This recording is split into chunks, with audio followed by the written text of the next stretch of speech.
Good day, I'm Stephen McHugh, and this is your JIS News for Monday, December 31. The Statistical Institute of Jamaica, Statin, is confirming that the economy grew by 1.8% in the third quarter of 2018 when compared to the similar period in 2017. The output for July to September was also a 1.1% improvement over the previous quarter of this calendar year. This was as a result of increases in both the services and goods producing industries. Statin reports that all areas of the services industries recorded higher levels of output, with the exception of electricity and water supply and the producers of government services.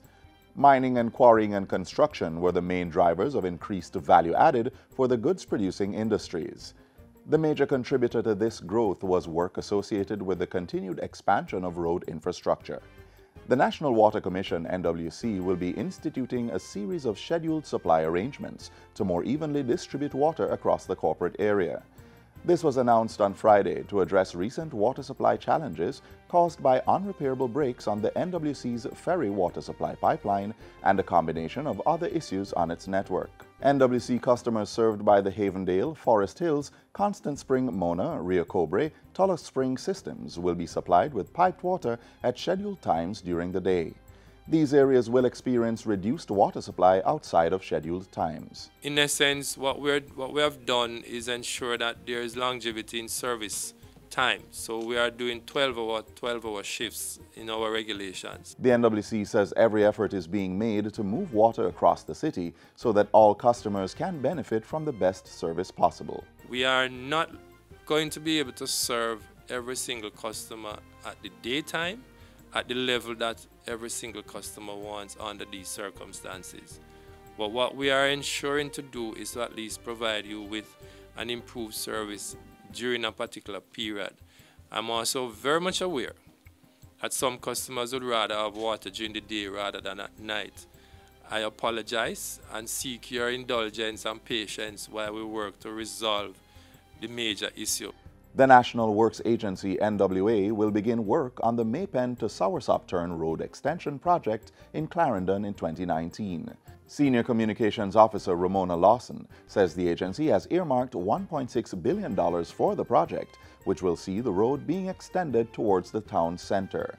The work will include improving the road surface, widening the road to include shoulders and sidewalks, and improving safety features such as barriers and retaining walls. The proposed work on the 8.5-kilometer thoroughfare also includes geometric realignment, the construction of bus bays, improved traffic management, and upgraded drainage facilities. The project will be executed under the Government of Jamaica Rural Road Rehabilitation Program. The Ministry of Transport and Mining is to address alleged unwarranted PPV vehicle seizures in the transport system. A release from the ministry says this is to prevent public passenger vehicle operators from having their tools of trade removed from the roads. According to the statement, the ministry is seeking ways to improve the bad reputation that has been attached to transport operators, in addition to the alleged corrupt practices associated with the seizure process at this time. The ultimate goal is to make the transport system safer for the users of the system and the entire country. And finally, Prime Minister Andrew Holness has donated $1 million to support the various programs of the mustard seed communities. The funds are from the Prime Minister's Positive Jamaica Foundation. The donation was presented to Mustard Seed's founder, Father Gregory Ramkisoon, while on a tour of the charity's acre-and-a-half property located in his West Central St. Andrew constituency last Friday. While there, Prime Minister Holness also donated $500,000 to support the educational well-being of a young resident of the mustard seed communities. The funds will assist 3-year-old Danielia Wright, who has Down syndrome and was abandoned at a hospital at birth. The mustard seed communities are involved in ventures such as fish farming, egg production, and pottery making. Mr. Holness, who was on his second visit to the facility, stopped at Roots FM radio station, observed the making of pottery, and spent time with a few of the children.